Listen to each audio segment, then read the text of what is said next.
What's going on, everyone? Daily Dose here. Today we'll be discussing Orlando Brown, aka Eddie, from That's So Raven's mental health, and we'll be hitting on key events. And this will be another video from the celebrity series and just touching on different people who have had problems with their mental health in their past and kind of where they are today.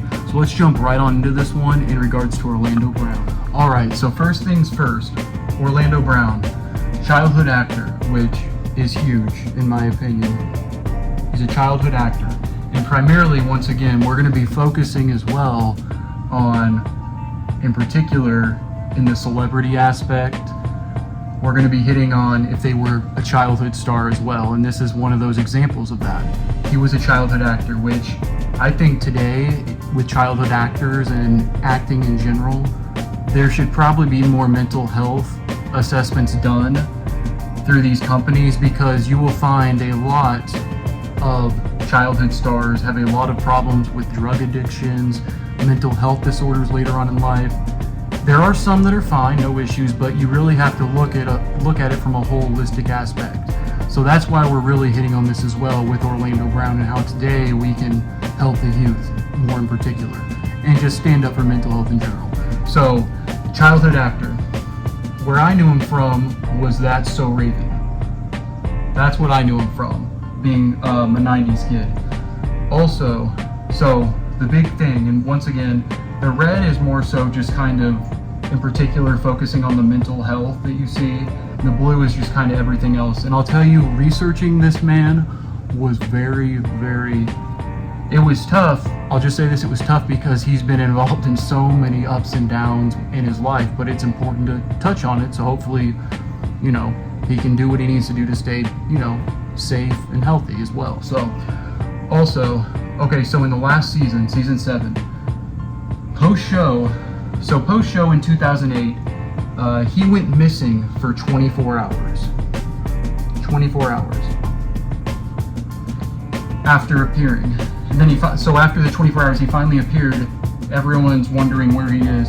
He felt, and what he quoted and said, what he said was, felt a little lost and needed to get away. Now, right away, post this show, especially being still in his teen years, that should have been a red flag. He should have sought help and had the resources he needed at that time, because that alone, you wonder, where are the parents? Where's the structure? Has his money been handled accordingly? And more in particular, that should have been a red flag. If anyone goes missing for 24 hours and no one has in particular heard from them in a case like that, and they make that comment, you can be like, okay, you need your space, but they should have gotten help they need, and some people should have continued to check in on him. So let's fast forward. That's the first concern. This is really number one. This is the number one. So let's go. Was the first red flag. Then in 2016, and I'm just hitting on some of these events, I just find these the key ones in regards to mental health. In 2016, domestic abuse with his girlfriend. Okay. Also in 2016, meth use has become involved, and weed, but more in particular meth use. Let's focus on. Now let's go to this. So let's go to 2018, and he's got multiple kids as well at this time. In 2018, he was on the Dr. Phil show, where he was, I'm not gonna say this, I will say this, but allegedly he was definitely on meth and who knows what else. He had those slit contacts in, all sorts of that stuff going on. So the big takeaway from what I got from it when watching it, he was very disoriented. There were delusions going on. History, and once again, also history of drug use and current drug use, which is meth, and it's stated as well, and he talks about later in life, it being he loved using meth and THC together. And then in 2021, and then so fast forward to 2021, he does admit to drug use. This pin's about done, everyone. But he does admit to drug use. So you can assume, well, I'm not going to assume, but he talked about, if you're using meth, that I'll focus on in general, methamphetamines, and you have a history of mental health problems, like for example, once again, when he left in 2008, just went missing for 24 hours and just said he felt lost. This is where I'll say with people who have abused drugs in their past, that is where a lot of people are using these drugs because of their past. And this is really what leads into the concerns for me with his mental health was, why did he continue to not get help? Once again, I can pretty much guarantee, since he's using drugs, he doesn't want to get clean at that time. And when you're using meth, those delusions, seeing things, the paranoia in particular is huge. And in particular with I would say with daily meth use, it can get to a point for some people, and I've seen this working in the psychiatric setting as an RN, to where if they have any history of mental health problems in their family, which a lot of people do, using something like meth that will cause paranoia for most people. And don't get me wrong, there are some people who can actually work and use methamphetamine, crazy enough, which is something, once again, like, that's a very, very, very, very small percentage of people. Very small. Most people, actually, from everything I've really seen, a lot of times patients have reported that paranoia in particular, and that pinching, stinging sensation of the skin is very, very common.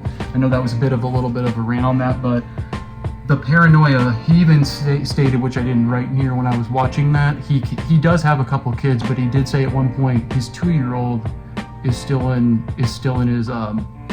the mom. So he's saying that he was saying during that she's still pregnant, but she's been pregnant apparently for 2 years. So that's the kind of stuff, and that's where it definitely makes sense that he was probably actively using. And if not actively using, he'd be in an episode of psychosis regardless. But let's fast forward real quick to 2021, and let's see what we can take away from this. So 2021, he completed a 6-month inpatient recovery in Abilene, Texas. And the key to all this is, regardless of your past recovery, or regardless of your past drug use, or whatever your history is, recovery is possible. And keep in mind, there are so many events. It's staggering how much there is on the person. But I just kind of had to go over a little bit of his past. But I will say though that what I believe we can learn from this is, when he was a child actor, where were the parents? Was there structure? I feel like, once again, anyone being a child actor, you can only imagine the pressure they're under. Where was the money guidance? And also, being, childhood acting, and the fact that when it ended, he went missing, that is not normal, and that should have been where he should have gotten more help he needs. But as he continues, this is the thing I'll say, I have not read much on the parental situation, but it seems to me like there might have been some family stuff, some family problems as well. I don't know that for sure, that's allegedly. But outside of that, that's really what I wanted to cover and make the first video in regards to the mental health in regards to this situation, childhood acting and mental health, and in particular with Orlando Brown. He's a great actor, and today, from what I've read, he's had a few other problems, I believe a couple other domestic violence issues, but when it comes to drug use, has been clean. And also, in particular, he's found a group of people in a faith-based religion, which, once again, if that's what helps you, religion, and that helps you stay clean, that is awesome. But the great thing is, from what I've read today, he's not went back to drug use, and he does seem like, with the context of how he's speaking and whatnot, he's not using, and he's hopefully getting help for his mental health in general, and he's getting treated with it accordingly, with rather that be medication, you name it. But that is one thing I'll say that I will tell you, and this is why I wanted to pick this example, to show you that this is all possible. All of this is possible. Writing possible, but I'll say this, and I'm just going to put this: you have to put in the work. I know that's really bad handwriting. You. But this is your daily dose of mental health. Like and subscribe. I'll have another video dropping within the next week. It'll be in regards to mental health, a mental health medication and a disorder as well. Like and subscribe. Check out my 365 days of running. I'll be posting those in the shorts soon. I love you all. Thank you to all my new subscribers. Let's keep on spreading the word. Have a great night.